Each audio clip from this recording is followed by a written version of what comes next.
Hello, this is the PLT overview for the week of January 30th through February 3rd of the year 2023. Announcements for this week. The February faculty meeting will be on Monday, February 6th at 3:30 p.m. via Zoom, or on Tuesday, February 7th at 7 a.m. in the West Campus Little Theater. Also, remember to take the District Needs Assessment. There's a link right there. This survey helps to determine the PD provided by the district for the next school year. Our next point of announcements is the 23-24 school enrollment schedule. On Wednesday, January 25th, during advisory, we will talk about student-led conferences and prepare and begin to schedule student-led conferences with families. Introduce student-led conference expectations, introduce the student-led conference document, review the Zello career clusters, and research and schedule SLCs with families. On Tuesday, January 31st at Manhattan High School, social media reminder post will be made about this enrollment that will be beginning. On Tuesday, January 31st also, grade level parent Zoom enrollment meeting will happen for current 8th through 11th grade students. Times and Zoom links for current 9th, 10th, and 11th graders will be sent out from grade level teams. From 5:30 to 6:30, EMS Zoom family meeting will occur, and from 6:45 to 7:45, the AMS Zoom family meeting will occur. On Wednesday, February 1st, during advisory, we will talk about SLC prep and scheduling, review Zello career clusters, review course description book, and explore the MHS Canvas page. On Wednesday, February 8th, current EMS students' enrollment meetings will take place on Zoom during their homeroom from 1:30 to 2:45. On Wednesday, February 8th, MHS student-led conferences will take place at West Campus from 4:30 to 8. That will also occur on the 9th. On Wednesday, February 8th, during advisory, MHS counselor enrollment videos will happen for 9th through 11th grade. On Thursday, February 9th, MHS student-led conferences will happen from 4:30 to 8 p.m. On Wednesday, February 15th, current AMS enrollment meetings will happen on Zoom during their homeroom time. Also on the 15th, during advisory, we'll review Zello, course description book, and explore Canvas page. MHS elective fair will happen during advisory at the Manhattan High School West Campus Print-Up Commons. No flex time, no movement that day. Also on Wednesday, February 15th, the Manhattan High School elective fair will happen from 6 to 7:30 p.m. at Manhattan West Campus Print-Up Commons. That means it will happen during advisory as well as in the evening, and this is for current 8th through 11th grade students and families. On Tuesday, February 21st, MHS counselors meet with EMS students at EMS to enroll students during science class. On Wednesday, the 22nd, during advisory, our Manhattan High School students will enroll in their classes on Zello and turn in their paper enrollment forms. On the 27th, MHS counselors will meet with AMS students at AMS to enroll students in their social studies classes. On Wednesday, March 1st, which is the last day for students to enter or enroll in their 23-24 classes through Zello for the next school year. If a student doesn't get enrolled that way, then they will be enrolled by their counselor in more generic classes that might have to be fixed later. But they're going to want to make sure that they enroll that day. On to winter homecoming. That is the week of February 13th through the 17th. During advisory on the 15th, we're going to have our MHS elective fair at West Campus. We have our 10 through 12 West Campus homecoming pep rally at the end of the day on Friday, February 17th at West Campus. We will run an all-school alternative pep rally schedule that will shorten each class period by 6 minutes. East Campus homecoming activities are being planned. See Mr. Dorst's email for more information. More information will be coming. Next, the calendar year of 2022 W-2 forms have been completed and are now posted within your Employee Service Portal account.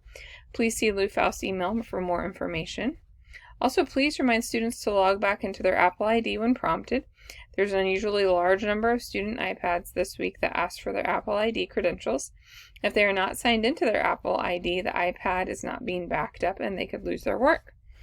If you're getting ready to retire, there's a KPERS pre-retirement seminar and a KP&F pre-retirement seminar on Wednesday, April 26th at 6:30 at Manhattan High School in Little Theater.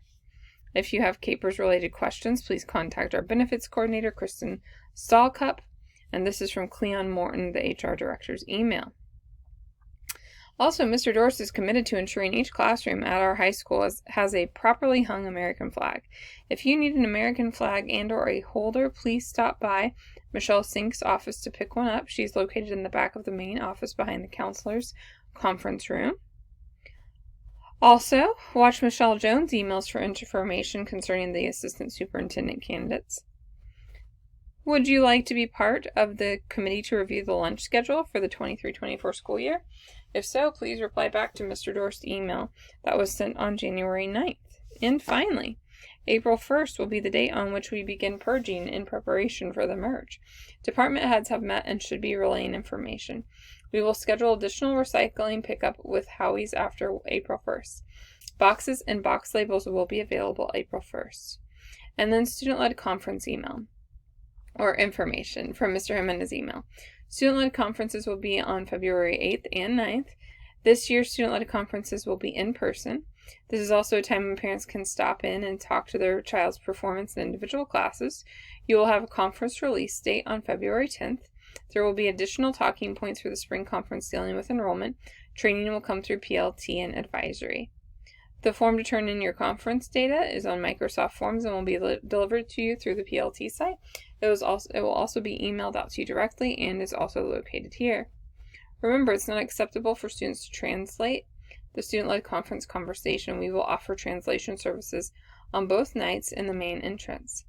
The parent group will be providing meals and beverages. This is organized by Natalie Holdren.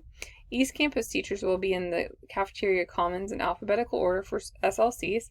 This will be our last set of conferences with East Campus teachers in this area. Next year, we will be together in the new parts of the building opened up. If you are unable to attend a portion of conferences, you will need to email Mr. Jimenez and have a plan for meetings missed. More information is above or is available in Monday's PLT presentation. Tasks and trainings. This week, on Monday, we'll be talking about enrollment. We'll go through how to find the course catalog, how to explore the Explore MHS Canvas page, and there's the link to the scheduling form. Tuesday's advisory prep, and Friday would be sharing of vocab artifacts. And then this week, advisory, all grade levels have enrollment preparations. Here is our Microsoft Forms. You can ask questions, leave comments, or something good. And for our questions and answers. Our first question, our PLT group wonders why we return to the longer year schedule. Is it mandatory we return to a 250-day end time? Could we not have stayed with the 305 end time and thereby shorten the school year? Answer, Article 4 in the negotiated agreement states the length of the contract year. The shortened contract year was due to construction to allow for more summer days for construction. If you have strong feelings about this, please contact one of your NEA representatives to potentially add it to the negotiated items. And number 2, just to clarify, the moving boxes that will be provided with are only boxes that the company will be moving. In other words, anything packed in different boxes will not be moved, correct? Good question. A secure box that is appropriate size and weight and correctly labeled could be moved. A reasonable weight is approximately 25 pounds. A secured box is one with a lid on top. Comments. Can we remove teaching and learning days from Thanksgiving break? Alternatively, could we use the 10th or the 17th as a PD day instead of Monday of Thanksgiving week? For families with children out of school that week, it's challenging to find care. Also, being able to leave the weekend before Thanksgiving would let more families travel. Good question. This comment will be sent to the calendar committee who negotiates those days. And to tell me something good. Thanks to Rochelle Barr for finding us new curriculum books for our phase classes. They are a hit with students and teachers. Number 2, February 10th is our comp day for conferences. Don't come to work that day. And number 3, the wrestling team had their best performance in years at Newton and Hayes. Thank you for all you do. I know it's a big week coming up, and next week's even bigger with conferences, but we can all push through just like the Chiefs did and get to February 10th so we have a day off. Have a great day, a great week. Thank you for all you do.